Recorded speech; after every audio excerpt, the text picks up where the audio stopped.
السلام علیکم میرے پیارے پیارے ریڈرز. تو میں لے کے آ چکی ہوں ایپیسوڈ 2 آف امان پروردہ writer S Marwa Mirza novels. تو آج آپ کو باقی کرداروں سے ملنے کا جو موقع ملے گا تو آپ مجھے بتا دیجیے گا. کوئی کنفیوژن ہوئی تو مجھ سے پوچھ لیجیے گا تاکہ میں تھرڈ ایپیسوڈ میں اس کو کلیئر کر دوں.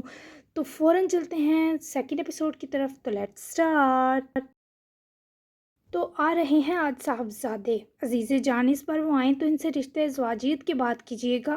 ناشتے کی بڑی سی ٹیبل پر ناشتے سے خوشبو اگلتے تمام لوازمات لگ چکے تھے اور گھر کی سربراہ خوبصورت لباس پر باریک چادر اوڑھے بڑی شان سے کرسی پر شان اور دبدبے سے بیٹھی. کچھ فاصلے پر براجمان خوبصورت اور سرخی مائل حد و حال کے مالک تبریز شاہ کی بات پر دھیما سا مسکرائیں.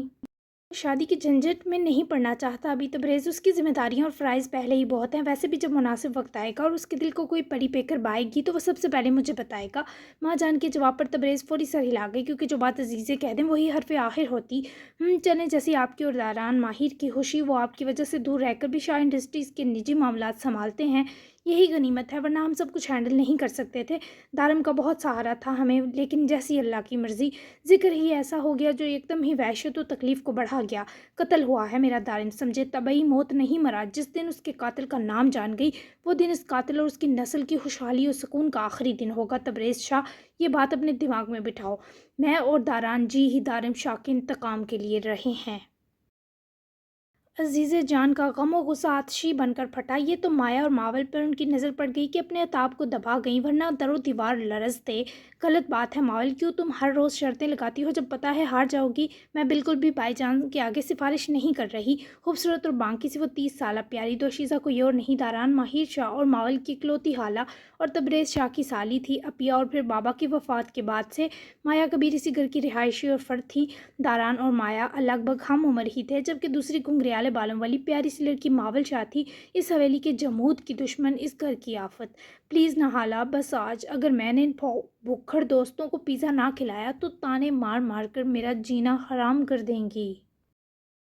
ماول نے میز تک پہنچتے پہنچتے اپنی معصوم خالہ کو اپنی طرف نہ صرف کر لیا بلکہ مایا اس کا ترسا چہرہ دیکھے فوری جان سے میں آ گئی. محترمہ USA میں پڑھتی تھی اور یہاں کے کسی کالج میں ایڈمیشن کے بجائے اسکالرشپ پر ہی اس کا ایڈمیشن یونیورسل کالج اسلام آباد میں ہوا. روز 2-2.5 گھنٹے کا سفر کیے وہ جاتی بھی اور شام تک واپس آتی کیونکہ بابا نے ہاسٹل رہنے کی پرمیشن نہ دی. یہ کہہ کر کہ ہاسٹل بچیوں کے لیے سیو نہیں لیکن چونکہ ماول کو وہیں اپنی باقی دوستوں کے ساتھ ہی جانا تھا تبھی بابا اتنے دور کالج ایڈمیشن پر بمشکل ہی صحیح مان گئے. لیکن جب سے ماول نے کالج جوائن کیا اس کی شرارتیں ذرا کم ہو گئیں کیونکہ دن میں 5-6 گھنٹے تو بیچاری کے سفر میں لگ جاتے. ہاں جب داران آتا تب وہ بھی ایکٹیو ہو جاتی. ماول کی ایک بہت بری عادت تھی کہ وہ شرطیں لگانے میں بہت آگے تھی. اسی بیچ اپنی پاکٹ منی کیا ساری سیونگ برباد کر ڈالتی. آج بھی کچھ ایسا ہی تھا. شرط ہار کر اب دوستوں کے پیٹ بھرنے کو پیسے چاہیے تھے. مایا دے دیتی پر تبریز شاہ نے سختی سے سب کو ایسا کرنے سے روک رکھا تھا. وہ ماول کے لیے کچھ زیادہ ٹچی تھے کہ کہیں وہ بگڑ نہ جائے لیکن موصوفہ آلریڈی بگڑ کر کالج کی ڈان مشہور تھیں. صبح بخیر عزیز جان بھائی جان. مایا نے مسکرا کر دونوں نفوس کو مخاطب کیا اور وہاں پھیلی سرد مہری بامتی بیٹھی جبکہ ماول بھی دادوں سے لپٹی. پھر بابا کے گرد بازو پھیلائے ان سے گھال پر بوسہ لیا اور ان کے ساتھ ہی کرسی سنبھالے بیٹھی. کیا کچھ ہوا ہے بھیا آ رہے تو کیا. اب دو کے چہرے ان کے خوف سے سفید ہو گئے. شرارت کے سنگ ماول نے دادی اور بابا کو دیکھا تو مایا نے سے آنکھیں نکالی. سب ٹھیک ہے. اس بار مایا نے دونوں کو مخاطب کیا. جلد ہو جائے گا ناشتہ شروع کیجیے. عزیز جان کی تاکید پر سب اپنا ناشتہ کرنے لگے جبکہ ماول آنکھوں کے اشارے کیے مایا کو اکسا رہی تھی. بھائی جان ماول کو کچھ کیش چاہیے تھا. مایا نے آخر ہمت کر ہی لی جس پر تبریز شاہ نے گردن گھما کر اپنی ایکسٹرا معصومیت کی دکان لاڈلی کو خشمگین نظروں سے دیکھا. کہاں اڑا دیتی ہیں آپ اتنے پیسے. آپ کی عمر میں جب ہم تھے تو خود کماتے تھے. پوچھ لیجیے عزیز جان سے. قدر کیجیے میسر چیزوں کی ماول کیونکہ وقت ہمیشہ پلٹتا ہے. ان غریب لوگوں کا سوچیے جن کے پاس. بابا کی باتیں طویل ہوتی اگر عزیزیں بیچ میں نہ ٹوکتی. کیا جان مانگ لی ہے بچی نے. کس قسم کی تقریر تھی یہ تبریز. کالج جاتی ہے وہ 100 ضروریات ہوں گی اور تم یہ سفارشات لینا کب بند کرو گی. یہ جو کچھ ہمارے پاس ہے سب تمہارا اور داران کا ہے. ناشتے کے بعد فردوس سے کہنا وہ تمہیں کیش دے دے گی. تبریز اور مایا دونوں کو چپ لگی کیونکہ عزیز جان ایسی ہی سخت مزاج اور کھردری تھیں۔ انہیں محبت تھی تو صرف داران سے، ماول سے اور دارم شاہ سے۔ مایا کو تو وہ اول دن سے ناپسند کرتی، حالانکہ وہ یہاں صرف داران کی ضد کے سبب رہ رہی تھی، ورنہ وہ اتنی خود مختار تو تھی ہی کہ اپنا ایسا ہی گھر لے لیتی۔ جبکہ تبریز سے ان کا لگاؤ بھی اتنا خاص نہ تھا، شاید وہ حقیقت پسند اور درویش آدمی تھے، تبھی شاید وہ اپنے سے کم نصب لوگوں کے خیر خواہ تھے، تبھی تھینک یو دادو، یو آر بیسٹ۔ فوراً سے اٹھے کیش کی خوشی میں بنا ناشتہ کیے وہ دادو سے لپٹتی بھاگ گئی، یہ جانے بنا کہ تبریز شاہ اور مایا کس قدر افسردہ ہیں۔ میں بھی چلتی ہوں، آج کچھ ایکسٹرا آرڈرز ہیں، ہیو اے گڈ ڈے۔ مایا نے بھی ناشتے کو بنا چھوئے ہاتھ پیچھے کیا اور رسان سے کہتی اٹھ کر چلی گئی۔ مایا کو نیچا مت دکھایا کریں عزیز جان، ہمارے لیے وہ زرشا یعنی اس کی بیوی کی امانت ہیں، ان کی خودداری کو ٹھیس پہنچانا بند کر دیں۔ آپ کے بیجا لاڈلے داران کو تو بے حس بنا دیا، ہم نہیں چاہتے ہماری ماول بھی خود غرضی سیکھنے لگے۔ اب آپ اکیلی ناشتہ کیجیے کیونکہ ہمارا دل آپ کی سنگدلی سیر کر چکی ہے۔ حفقی حیاں کرتے تمیز کا دامن تھامے بھی وہ اتنا کچھ ضرور کہہ گئے کہ عزیز جان کی آنکھوں سے تپش نکلتی محسوس ہوئی۔ خدایا، یہ ہمارا کال کیوں نہیں اٹھا رہا، اس کو ہمارا دل کو پریشان کرتے مزہ آتی۔ زما جان کال اٹھا لے۔ کوئی تیسری بار تھی جب ہانو اکبر مسلسل فون ان ریچیبل آنے پر تلملائے تھے، اپنے پٹھان لب و لہجے کے سنگ برہم ہوتے وہ کچھ زیادہ سرخ ہو جاتے، سڑک پر آتی جاتی گاڑیوں کی جانب نظریں جمائے کھڑے تھے۔ او مارا، ہمارا کال اٹھا لے، کیوں کرتی تو ایسا؟ سخت خفت سے بڑبڑاتے وہ فون ہی سڑک کے بیچ مار ڈالتے جب دوسری جانب سے باری مسرور آواز سماعتوں سے ٹکراتے ہی غصے کا قتل کر گئی۔ حکم ہانو لالا، باری گمبھیر آواز جو دھمکی ہوئی لگتی، اسی طرح بے حد کڑک لہجہ، حکم کو مارو گولا، یہ تم کدھر ہوتی، کال کیوں نہیں اٹھاتی، ہم بتا رہی تمہیں جہاں پر لگا دے گا۔ پر ہم ہانو کے شکوے پر وہ اوشن گرے کبھی کبھی نیلے رنگ میں بدل جاتی آنکھیں پھیلیں۔ گاڑی میں ڈراؤنا سا میوزک پلے تھا، رفتار حد سے سوا تھی۔ آپ پہلے میرا جینڈر ٹھیک کر لیں لالا، کتنی بار کہا ہے میں مذکر ہوں، مجھے فراغت ملی تو لگا لیجیے گا جو لگانا ہے، ابھی ایک کام سے جا رہا ہوں، ٹھیک 4 بجے آپ کو مل جاؤں گا۔ باقی بات ایک طرف، وہ گرم کھولائے موصوف تو مقابل کی درستگی پر بپھرے۔ اوئے خانہ خراب، مشکری کرتی ہم سے، ہم تمہیں سیدھی کر دے گا، جلدی سے زما موبائل میں اپنا فوٹو بھیجو تاکہ ذات تسلی ملے کہ تم ٹھیک ہے۔ حکم اصرار کرتے فوری فون کان سے ہٹایا، جس پر کچھ دیر بعد روبرو سے جناب کی سنجیدہ مگر پیاری تصویر ہانو اکبر کے فون سکرین پر ابھری۔ اوئے زما زوئے، یہ کیا گرمی دماغ میں تو نہیں گھس گیا؟ کچھ تھا جس پر ہانو کا دماغ اس تصویر کو دیکھتے چکرایا۔ جولائی کے موسم میں پہنی لیدر جیکٹ، لالا رہی سے دماغ کی دہی آپ کر لیں، یہی باقی ہے۔ ملتا ہوں، پلیز دوبارہ کال مت کیجیے گا کیونکہ کالر ٹیون میں بہت ہی خرافاتی گندا سانگ لگا ہے اور آپ ہرگز نہیں چاہیں گے کہ میں یہ سب سنوں۔ سرد و سپاٹ لہجے میں بات مکمل کرتے ہی کال کاٹی، جس پر ہانو اکبر اتنا سا منہ لیے فون سکرین کو گورے، پھر کانوں کو ہاتھ لگاتے توبہ کی۔ زما خدایا، یہ کیسا آدمی ہے؟ ہانو اپنا ہی دل دہل جانے پر جرجری لیتے سیدھا اپنی کھڑی گاڑی کی طرف بڑھ گئے، جبکہ کچھ دیر بعد ایک ملگجی اندھیرے میں ڈوبا آفس منظر عام پر آیا، جہاں سامنے رولنگ چیئر پر سلجھی وضع والا ایک سوٹڈ بوٹڈ 40-45 سالہ مغرور آدمی بیٹھا تھا اور اس کے سامنے 2 مختلف جسامت کے دراز قامت آدمی پشت کیے کھڑے تھے۔ یہ عمارت تھی ڈیفنس پرائیویٹ بیورو کی مین برانچ۔ یہ ادارہ پولیس کے بجائے سیدھا نیب اور ڈارک ورلڈ سے مشروط تھا اور بڑے بڑے مجرموں کا بین الاقوامی طور پر ہینڈل کرتا تھا۔ گولی کس نے چلائی تھی؟ سامنے بیٹھے آدمی نے دونوں کو جانچتی نظروں سے دیکھتے پوچھا۔ Credit goes to over talented executioner, میرے تو ہاتھ ہی کانپنے بند نہیں ہوئے۔ پتلی آواز والے ذرا دبلے آدمی نے ساتھ کھڑے موصوف کی طرف اشارہ کیا، جبکہ اس کو سننے کے بعد مقابل بیٹھے سراج الحق نامی آدمی کے چہرے پر فاتحانہ مسکراہٹ ہمک گئی۔ گڈ جاب، مر گیا سالہ خبیث، تمہاری 2 ماہ کی عیاشی منظور کر دی گئی ہے، لیکن یاد رہے اس بیچ تمہارے کیے کی ذمہ داری یہ ڈیفنس ایجنسی نہیں لے گی، سو اپنے اندر کے اس جلاد کو 2 ماہ لگام ڈال کر رکھنا۔ تمہاری واپسی کے بعد ہم بڑی گندی مچھلیوں کو دبوچیں گے۔ ہیڈ اسٹاف نے چند ضروری احتیاط بتاتے مقابل کے وجود میں کھولتے خون کو شانت کرنا چاہا، جبکہ وہ اپنی جگہ سے باری قدم اٹھاتا تیش کے سنگ آگے سرکا تو سراج الحق کے چہرے کی ہوائیاں اڑیں۔ آپ کیا مجھے بے لگام کہنے کی کوشش کر رہے ہیں؟ ایک ایک ہاتھ دائیں بائیں سراج کی کرسی کی بازوؤں پر ٹکاتے ہوئے اسے اپنی طرف گھما گیا تو دارین ماہر شاہ کی اوشن گریش بلو آنکھیں سراج کی ڈرتی آنکھوں میں جم گئی۔